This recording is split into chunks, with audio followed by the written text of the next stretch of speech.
Good evening everyone, welcome to my YouTube channel. So continuing with our microscopy, we are going to look at our electron microscopy. So now, why do you think it is important for us to use electron microscopy? So now there is a limitation for the light microscopy when we talk about the dark fields, the bright fields, the differential interference contrast, among other light microscopies, because they can provide a resolution of 200 nanometers. This means to say this is the minimum distance upon which two organisms can be seen as separate.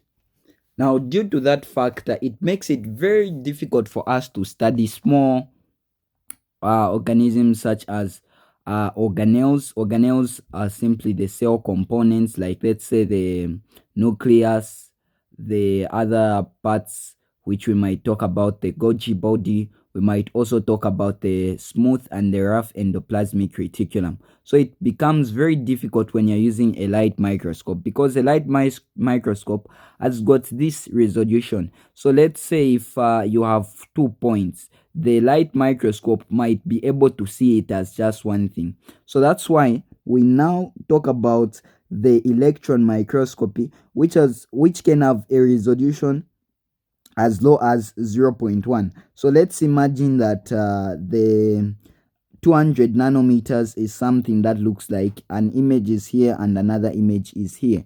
So this is what we mean by 200 nanometers. Then let's say our one is something like this. So even this one is you can even be able to see as separate when you're using, let's say we have 1 nanometer or 0.1 nanometers. You can even be able to see these points as separate.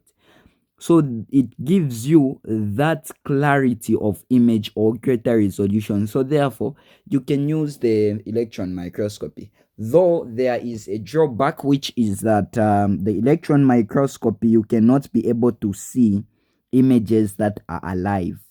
So images have to be, number one, dead.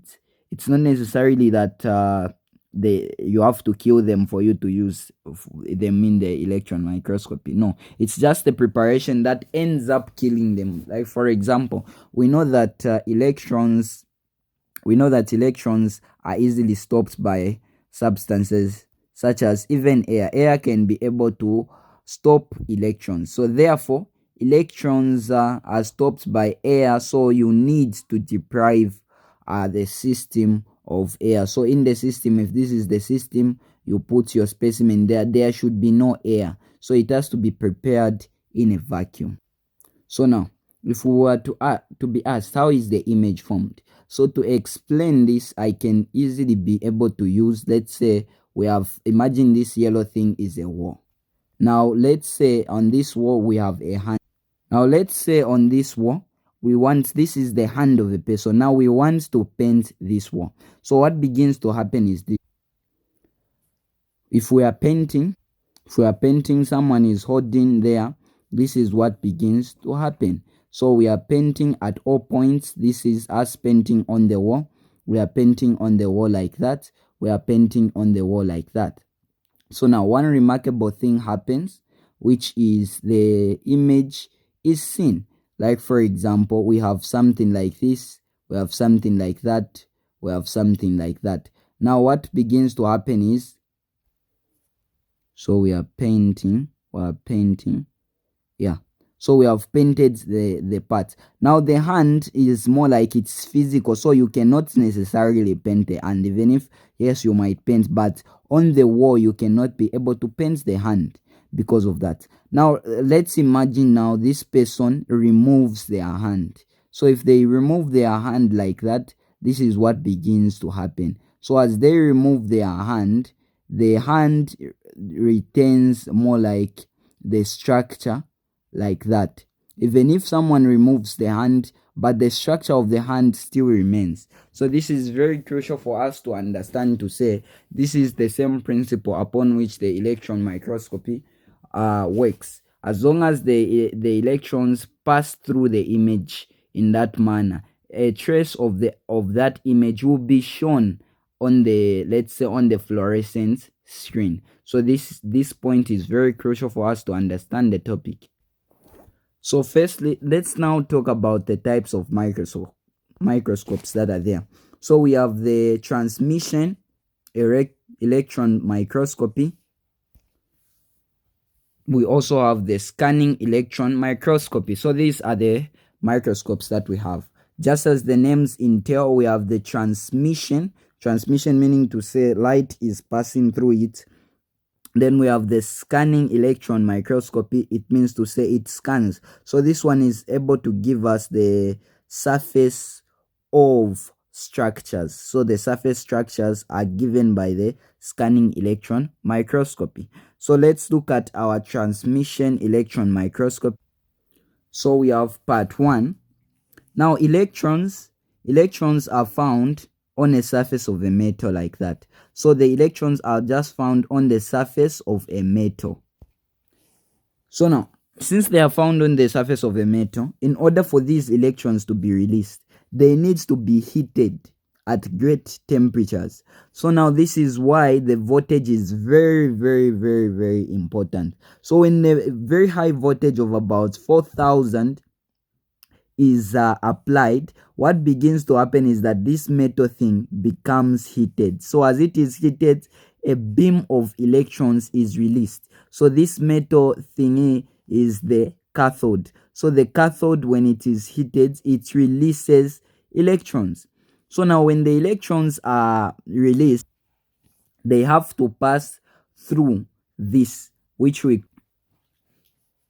call it the electromagnetic coil. So it is called the electromagnetic coil, which is called the first lens. So now what begins to happen is that as the beam come like that, we have the powerful beam. Now it gets more like concentrated, more like the shape changes like that, so that the beam becomes more and more concentrated. Now that is before reaching the second part of the secondary electromagnetic coil, which we are going to call the second lens. So now the electrons are focused so that they can form a more like focused beam that is looking like this. So now when they reach the second electromagnetic coil, they are now focused on a specific portion of the specimen. Now, one thing that is very important for transmission electron microscopy, you might wonder to say, how come the electrons are able to pass through if they can't pass through air?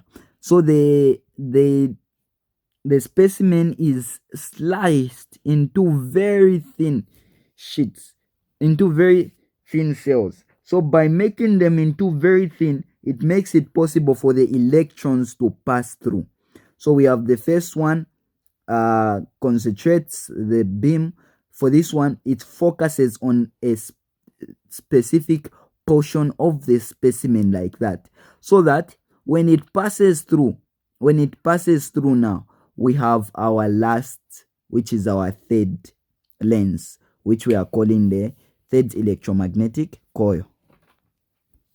So the third one is also called the projector lens, since it is the one that projects on the fluorescent screen. So now what happens is that when this, so it is the same principle. Whenever the electrons pass on a specific portion, as I began by explaining the Hand's rule, as long as the electrons pass through the specimen, they will carry more like traces of the image. That is what you might think of. Then they finally reach the projector lens, which is our third electromagnetic coil. Then they are more like displayed now on the screen. So what it does is that it magnifies the image, so that on your screen now you are able to see an image that looks like this. So this is how it is done. So when that is formed, the image that is formed is this one. So that is the working principle of a transmission electron microscopy. Let's also look at the scanning electron microscopy. So before we move on, the image formed by the transmission electron microscopy is in 2D. Now the other thing is that let's just do a summary. So we get the cathode gets it heated up, which releases electrons. Electrons pass through the first electromagnetic coil, then it moves on to the second electromagnetic coil, which we are just calling them as lenses. Then it passes through the specimen, which is at this point. When it passes through the specimen, we also have the projector lens, which magnifies the image. So that is how it operates. So it has to be sectioned, and also, which simply means to say it just has to be made very, very, very thin so that electrons can be able to pass through. Now the alternative is what we call the scanning electron microscopy. So scanning electron microscopy. So this one is mainly used to view the cell surface. So the surfaces of cells can be viewed using the scanning electron microscopy. So how does it work? So we are going to be using the specific names. For the transmission, we talked about the cathode. Here we are going to talk about this one, which we are going to call, the first one we are going to call it the anode. So the first one is the anode. So the principle is the same. There should be the heating of a filament. When the filament is heated, it will be able to release electrons like that. When the electrons are released, we have the anodes, which is able to now accelerates the electrons. So the anode is connected to the positive terminal, meaning to say if it is connected to the positive terminal, it attracts electrons. So the anode attracts electrons, thereby causing them to speed up. Now when we look at our second electromagnetic coil, which is this one, so what does this one do now? First the cathode, first the anode has accelerated them. Upon accelerating them, it is making them into a powerful beam. Now the second one, what it does, we can just call it the electromagnetic coil, is that it focuses. Now as you can see, the direction is more like it's bending, so it is focusing the electrons. Then the third electromagnetic coil, which is the scanning coil, which is this one, what it does, it changes firstly, it slows down the movement of the electrons and also steers the electrons. What we simply mean is that it changes the direction of the electrons so that they can be able to pass through each part of the surface of electrons. So the electrons will be able to pass on this surface of the electrons like that on all the points. Let's say if we have the surface, it's here, so we want the electrons to pass so that they can collect as much information of the surface as possible. Now you might wonder to say, how come during the scanning electron microscopy the image, the electrons do not pass through? This is simply because the images here are thick. Now since they are thick, it simply means to say electrons cannot pass through. So now what happens when the electrons come on the surface like that? Now already the specimen has got some electrons on its surface. That simply means to say when the electrons go there, they are repelled by other electrons. Now when they are repelled by other electrons, what begins to happen is that there is a detector here. There are these detectors. These detectors, what they do is that they are able to convert these scattered electrons that go to the register there. They are able to convert them into an image. So as you can see, this is our image. The image that is formed is in 3D. This is how come you see this layer. This layer, let me even paint it a different. So what they are just trying to show you is that out of this, you can even be able to view. You can be able to view the other sides of the specimen. So this is ideal for viewing images that are in 3D and the surface. Let's just look at how the images come out. So these are some of our images that can be viewed under the scanning electron microscopy. So as you can see, they can be used to view the surfaces. We can also have, let's say, a surface that is looking like this under the under the scanning electron microscopy, now in 3D.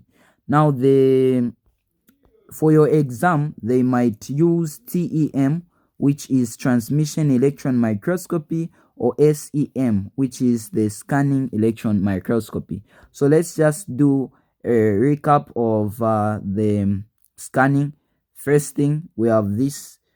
There is the electrons that are fired whenever we have more like the filament is heated. We have the anode which accelerates the electrons, thereby producing a stronger beam.